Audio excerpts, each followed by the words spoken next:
Okay, pag-usapan natin ang isang topic na sobrang mahalaga pero aminin natin, madalas nating nakakalimutan gawin kapag nakapag-post na tayo. Ito yung community management.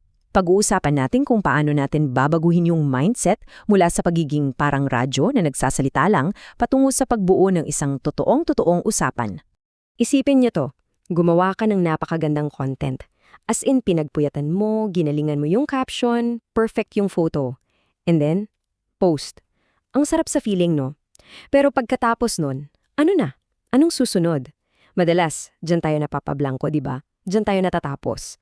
Kasi dati, ang tingin sa social media ay parang broadcasting lang. Parang may hawak kang megaphone. Nagsasalita ka, nag-a-announce, tapos para sa'yo, trabaho tapos na. Pero ngayon, iba na ang lero. Ang usapan na ngayon ay tungkol sa conversation, isang two-way street.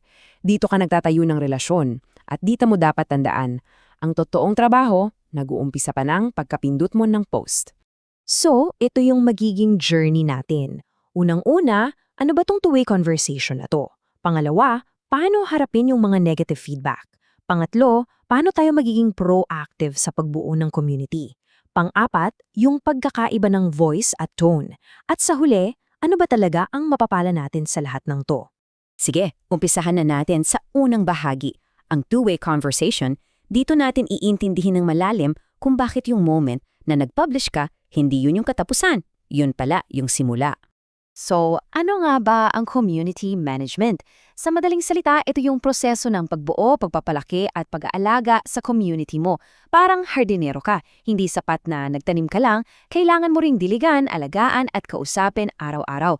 At ang susi sa lahat ng yan, two-way conversation, hindi pwedeng ikaw lang ang nagsasalita. At ano ba talaga ang ginagawa ng isang community manager? Well, marami. Sila yung nasa front lines ng brand mo, di ba? Sila yung sumasagot sa comments, nag-aayos ng mga gusot. Sila rin yung nagsisimula ng mga kwentuhan para hindi boring. Sila yung tagabantay para maayos ang usapan. At syempre, sila rin yung unang nagpapasalamat sa mga sumusuporta. Napaka-importante ng role na to. At ito, pakitandaan nyo to ha. Ang usapan sa paligid ng content ay madalas na mas mahalaga kaysa sa content mismo.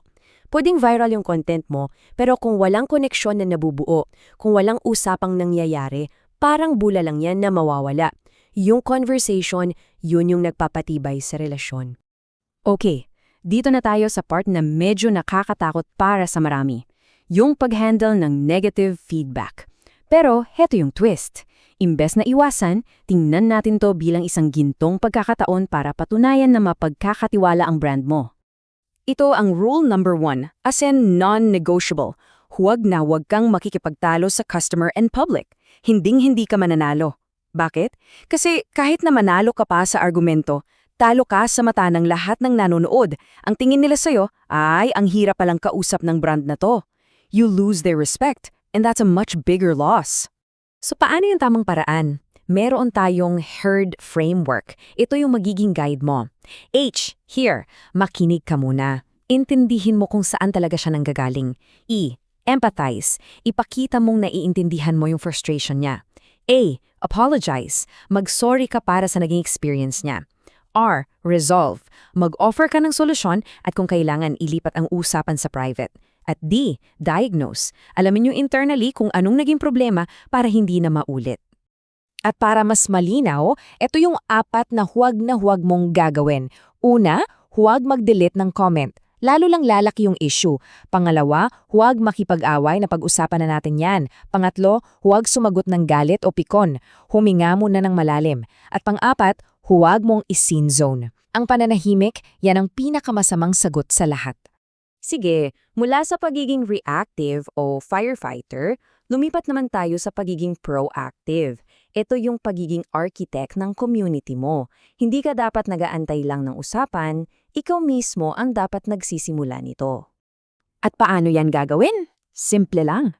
Magtanong ka sa mga posts mo. Gumawa ka ng mga poll at quiz. At ito, subukan mong sagutin ng lahat ng comment.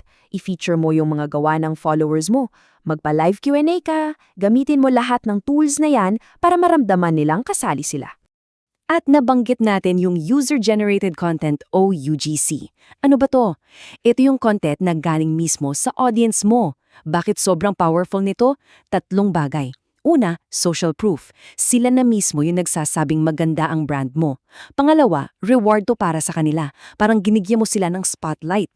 At pangatlo, well, libreng content ito para sa'yo. Win-win-win situation. At tandaan nyo to, ang engagement ay isang gawi, hindi isang kampanya. Hindi ito parang isang malaking event na minsan lang mangyari. Para itong pag-eehersisyo o pag-toothbrush. Kailangan araw-araw, kailangan consistent, yun ang nagpapatibay ng komunidad. Okay, punta naman tayo sa ika-4 na bahagi. Ito yung medyo mas technical pero sobrang importante, ang iyong voice at ang iyong tone. Madalas itong mapagkamalan na isa lang, pero magkaiba yan. Ganito lang yan kasimple. Ang voice mo, yan ang personalidad ng brand mo. Kung sino ka. At hindi yan dapat nagbabago. Kung warm and knowledgeable ka, dapat gayon ka kahit saan. Ang tone mo naman, yan yung emotional delivery mo. Kung paano ka magsalita. Nag-a-adapt yan. Pwedeng mas professional ka sa LinkedIn pero mas kwela ka sa Instagram. Isang voice pero iba't ibang tone. Tingnan natin tong example. Kung yung voice mo ay warm and knowledgeable, sa LinkedIn, ang tono mo mas formal. Sa Instagram, mas visual at heartfelt. At sa TikTok, syempre, kailangan mas casual, masaya at on-trend. Gets? Pareo pa rin yung core personality pero nag-a-adjust ka depende sa party na pinuntahan mo. So, pagkatapos ng lahat ng higap at pagod, ano ba talaga ang resulta? Ano yung payoff? Dito na tayo sa huling bahagi, ang bunga ng lahat ng effort natin sa pagbuo ng komunidad. Ikumpara natin. Si Company A, yung scene zone king. Walang pakialam sa comments, mabagal sumagot. Ang dating, malayo at malamig. Sa kabilang banda, si Company B, laging present, sumasagot sa lahat, mabilis at may empathy. Ang resulta, yung mga customer nila nagiging taga-promote at taga-depensa na ng brand. Ang galing ng serbisyo ang nagiging reputasyon nila. At ito na yung pinaka-goal ng lahat ng ito. Ang mga followers mo, magiging customers. Tapos yung mga customers mo, magiging loyal advocates. Sila na yung mga sundalo mo na handang ipaglaban at ipromote ang brand mo ng libre. Yan ang tunay na kapangyarihan ng isang matatag na community. Kaya iiwan ko sa inyo itong tanong. Pag-isipan niyong mabuti, yung content na ginagawa ninyo, nagbubuo lang ba yan ng audience, mga manonood lang, o nagbubuo ba yan ng isang community, mga totoong taong nakikilahok, nakikipag-usap at may pakialam? Dahil dyan sa sagot na yan, nakasalalay ang lahat.